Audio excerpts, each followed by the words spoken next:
Tennis is a game played in singles or pairs. It is played on a rectangle court, traditionally grass.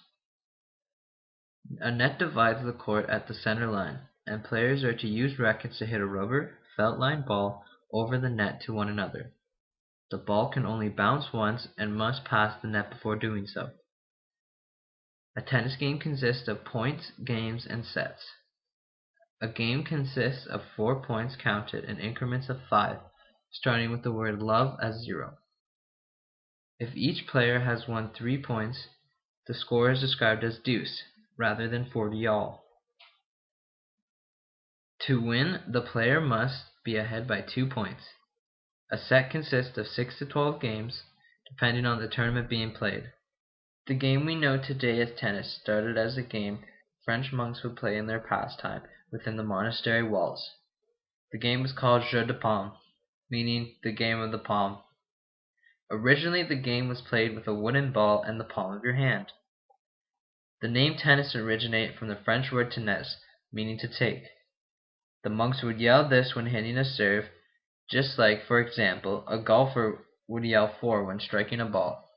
Later, leather gloves were added with meshing between the fingers. The game became so popular it spread throughout Europe. Rackets were brought into the game around the same time it reached England, where King Henry VIII became interested in the game. At this point in time, the game was now played with a leather ball and in a closed-off court where the ball could be played off any surface.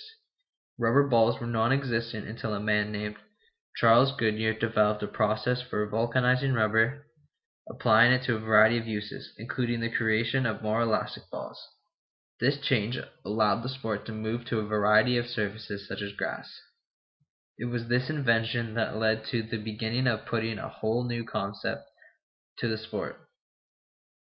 In 1873, a man by the name of Major Walter Wingfield was credited for the creation of the game because he patented the rules and equipment of the game he called Spaherstick. The game's name was quickly changed to lawn tennis. Wingfield died April 18, 1912. All the rules and equipment were virtually the same as what they are used today, excluding technological advancements, except for the shape of the court, because when Wingfield patented his game, his courts were more of an hourglass shape. In 1877, the All England Croquet and Lawn Tennis Club held the first tennis tournament on the lawns of Wimbledon, which is still a world-known tournament today. All of Wingfield's rules were used at Wimbledon except for the courts were changed to the modern rectangle shape. Tennis is known worldwide for their series of tournaments known as the Grand Slam. The Grand Slam include the Wimbledon tournament as well as the US Open, which started in 1881, the French Open, which started in 1891, and the Australian Open, which started in 1905. Professional tennis players were not allowed to participate in the Grand Slam tournaments until 1968, meaning top players would have to establish their reputations by winning many Grand Slams before turning professional. There are also other tournaments such as the US Professional Championships, the Davis Cup, which started in 1900, and the Federation Cup, now known as the Fed Cup. The Davis Cup is a men's doubles tournament, while the Fed Cup is a women's doubles tournament. The International Tennis Federation is the governing body of a world of tennis, made up of 210 different national tennis associations or corresponding organizations of independent countries. It was established as the International Lawn Tennis Federation by 12 national associations on March 1, 1913. The only change made to the rules since they were established was the adding of a tiebreak in the 1970s.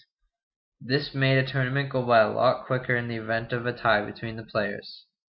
Also, in 2005, the tiebreak rules were altered for doubles tournaments, changing them to a sudden death on deuces. This brings us to the conclusion of our video. The reason why we chose the sport tennis was because at the beginning of this project we didn't really know much about it. Through the research that we have done, we have found that there is a great amount of information to the history of the sport. We hope you've learned a little something.